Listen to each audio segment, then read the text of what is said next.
Hello and welcome to episode 137 of Prose. This week, try to abandon good memories and meet a reluctant prophet lying for God. Just to note, you are and will continue to be hearing some oddities as you listen. I am testing out two bespoke record-on-the-go devices / setups that might become part of Prose's baby arsenal of recording products. So yeah, you are hearing some weirdness, and apologies for the sonic variance. I do hope that you will forgive me. Your amazing understanding aside, please do go check out prosepodcast.com while you're listening. There, you can engage with Prose in myriad ways.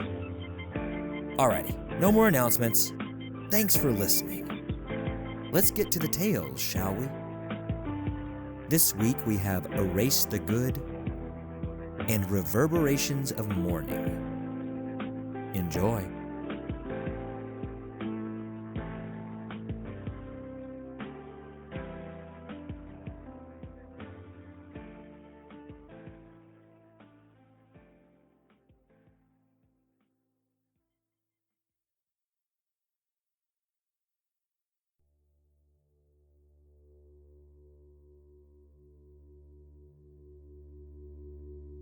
Erase the Good, an original short story by Jared I. McGee.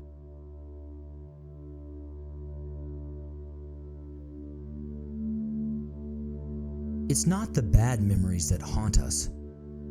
The caustic and the venomous are dangerous in the immediate, but they do not cause long-lasting harm. Sure, they frame the knee-jerk responsive and emotive crescendos,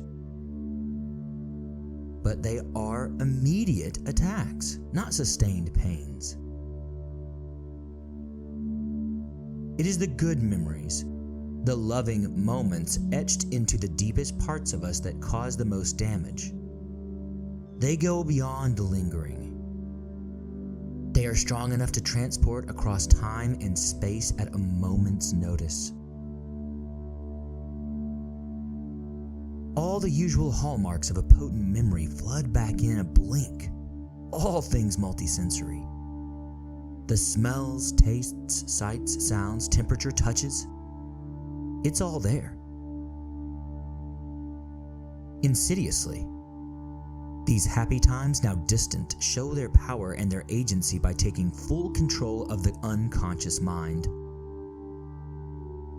Whether it be a wandering path, a fleeting thought, or a full-on dream, those times of love and affection and warmth can take the reins and drive one's entire being without warning.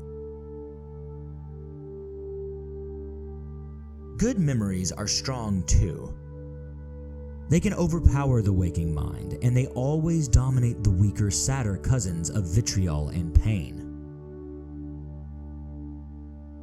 Again, in the direct wake of an emotional tsunami, the darker echoes might take the full-throated chorus of your life, but they simply don't have the lasting power. The more subtle melody quilted together of the genuine times resonate far longer and more potently over the course of months and years. Decades. A lifetime.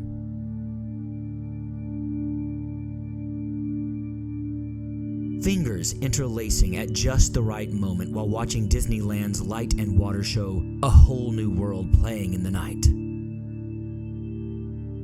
A smile across a room when presenting an important report to shared colleagues. Mouthed I love you amid the din of a raucous party. All those small moments of sincerity are what haunts dreams. Anger and hate are far easier emotions to carry than love. Real love. Anger and hate are simple, flat. They lack dynamism and complexity. Love, however, is infinite and so multifaceted as to be inexplicable. Every age has had authors and philosophers and artists and regular people try to bottle up what love is into different packages. And from those first reliefs on cave walls depicting families right up to the here and near, humanity has failed at it.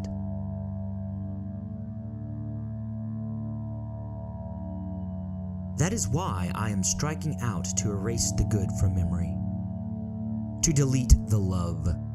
Carrying those interlaced fingers, those electric smiles, those I love yous is too great a burden. Since Gottlieb Burckhardt's monstrous experiments to wipe out parts of the brain, the targeting of killing pieces of ourselves has come a long way. Advancements in science have helped doctors target specific places to burn, to prod, to cut. I am seeking out just such a treatment to excise this love that still intrudes on my every thought. Clearly, the entire frontal lobe doesn't need to go, but at this point I wouldn't be opposed to it, if that were the only way I could do away with my love. But those backward ways of doing things aren't exactly smiled on anymore. They are practiced in back alleys and basements. They are abject. They are horror.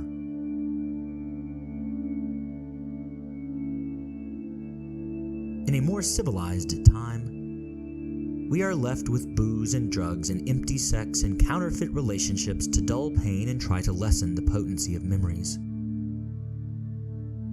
Unfortunately, short of those now illegal ice picks up a nostril or an eye duct, good memories endure well beyond the coming down from a high, the sobering up, the having of the orgasm, the getting bored of faking it with another person, or two, or three,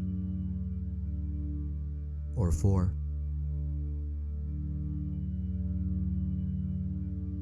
It's not the bad memories that haunt us. The caustic and the venomous are dangerous in the immediate, but they do not cause long-lasting harm. It is the good memories, the loving moments etched into the deepest parts of us that cause the most damage. They become who we are. They are who we are. Engraved on our bones, with us until death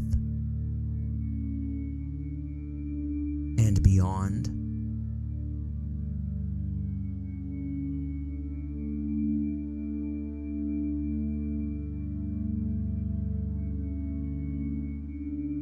So it's true. When all is said and done, grief is the price we pay for love. E.A. Bucchianeri, Brushstrokes of a Gadfly.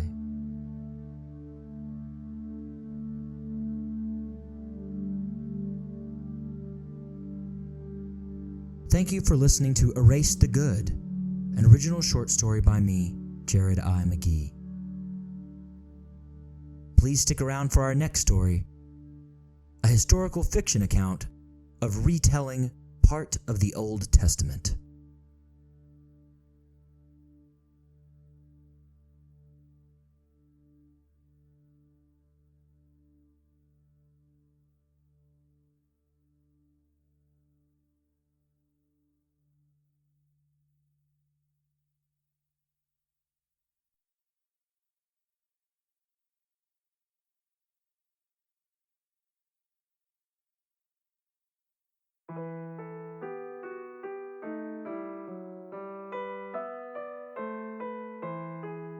Reverberations of Mourning, an original short story by Jared I. McGee.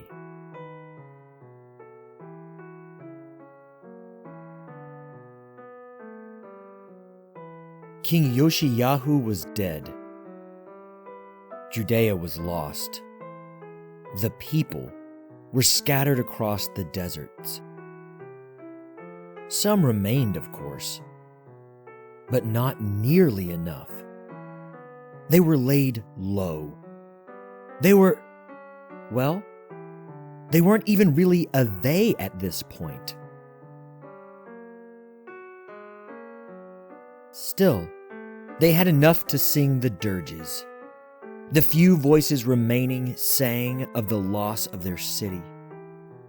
They sang of the deaths of the untold thousands. They sang of the divine punishment visited upon them. Like all dirges, the singing ended with an errant note of hope. One day, they might revive their people and retake their land. One day they might rebuild after all this destruction. One day, they might be forgiven for all this communal sin.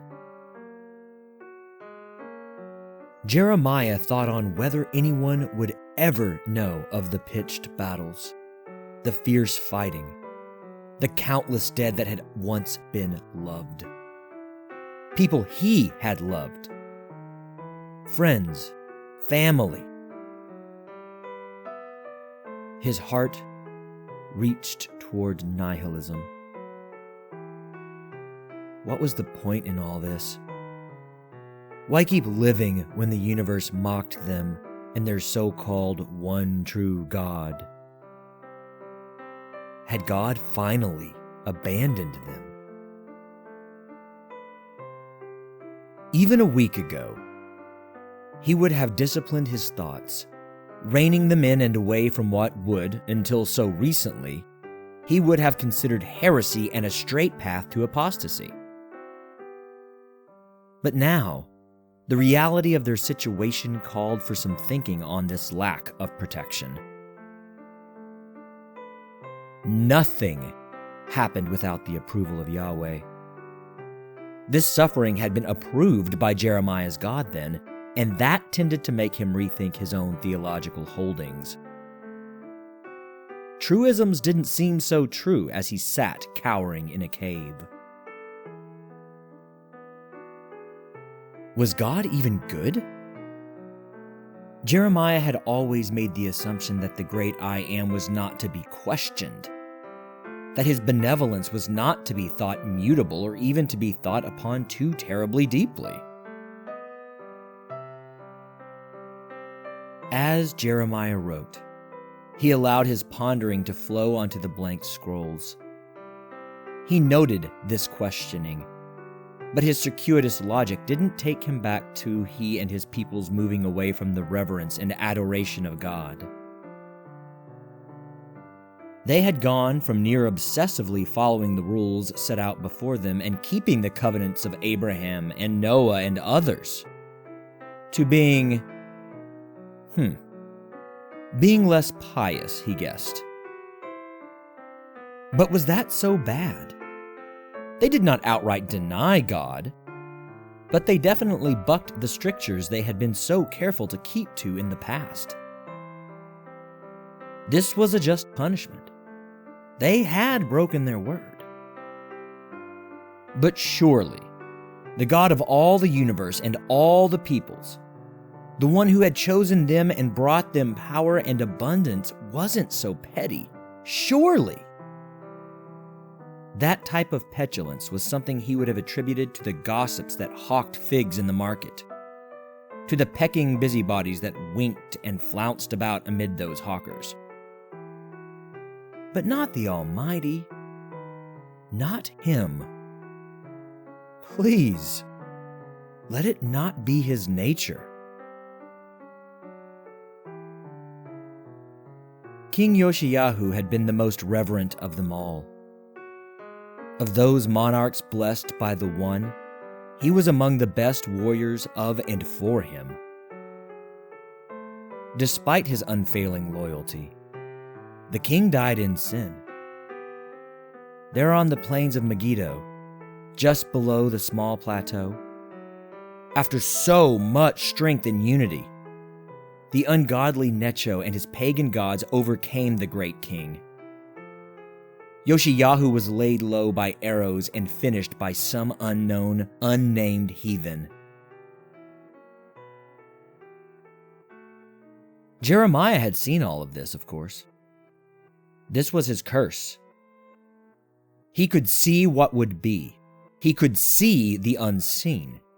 He could forewarn based on thinking the unthinkable.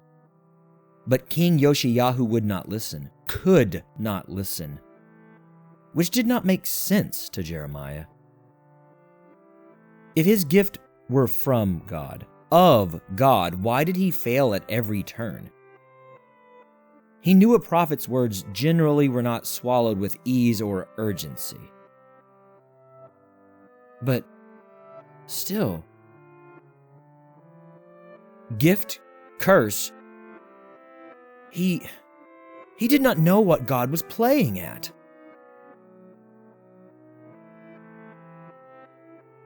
The fire was dwindling. The cave threw more shadows dancing over his scrolls. He had been writing for weeks. They seemed like years. Was this a curse too? Time slowing to a halt? If so, it was an effective curse. Jeremiah had plenty of time to wallow in the deception and refusal that had ended his people, his nation, and his king. Yoshiyahu had been told time and time again by everyone that had a channel to the great I Am that no sword would pass through their lands. But this had been deception, misreading, misunderstanding. That arrogance, that hubris, is the sin of which Yoshiyahu was guilty, for which he died. That thought made Jeremiah grimace. Again, he could not move past the pettiness of God. He realized that his writing had slowed. This was good. He needed to ensure that his lamentations came out with unvarnished truth, including his doubts and worries. However, he did not want to include these burgeoning realizations about and ruminations on the nature of Yahweh. Those should stay with him. It was his burden as a prophet gifted or cursed with the ability to see beyond the veil and into the void of what most thought beyond the human perception's reach. Hope does not arise eternal. It must be stoked with continual fuel to perpetually burn. Jeremiah needed to continue to recall God's past goodness amid the terror and the mourning, against the anger and the questioning. If he did not, his people would have nothing to rally around, and they would be truly finished for good this time. There was no guarantee that God's will included any salvation or reforming of Judea. But Jeremiah had to work under the presumption that it just might, if Yahweh felt like it that day, or that decade, or that millennium. His crying for help and forgiveness and for love, his fervent repentance on behalf of his people and his king, they would not necessarily persuade God to be magnanimous. He was gracious when it suited him. Salvation from torment was only granted when he felt like it. There was always the ever-looming possibility for rejection out of anger or exhaustion or simple boredom. Jeremiah shivered at that thought. Boredom. If the Creator grew bored with you, what did that mean exactly?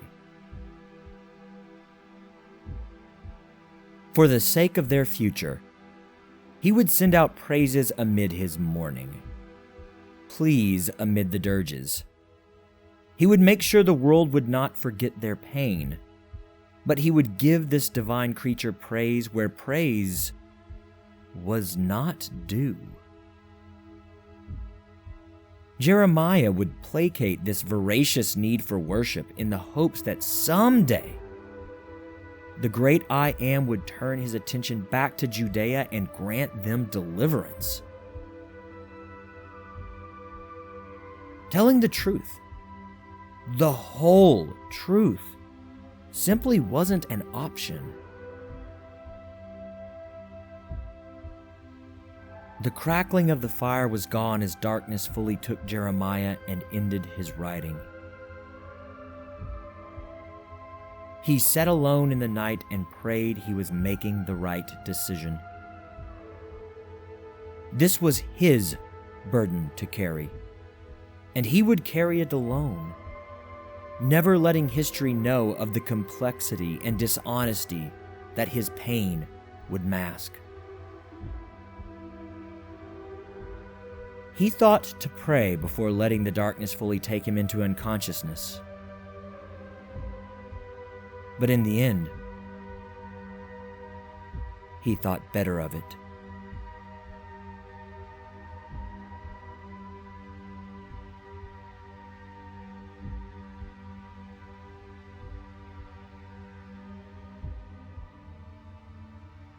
Thank you for listening to Reverberations of Mourning, an original short story by me, Jared I. McGee. Thank you for listening to episode 137 today. Again, I do appreciate you being so kind in allowing me some experimentation with new devices while on the road. All music you have heard comes from YouTube's free audio library, and all these tracks are being used under CC 01.0 public domain dedication licenses. And guess what? That does it for this episode of Prose. Until next time, I do hope that you will love those around you, tell them that you do, and embrace this life as it is, always, stranger than fiction. Thank you so much for listening.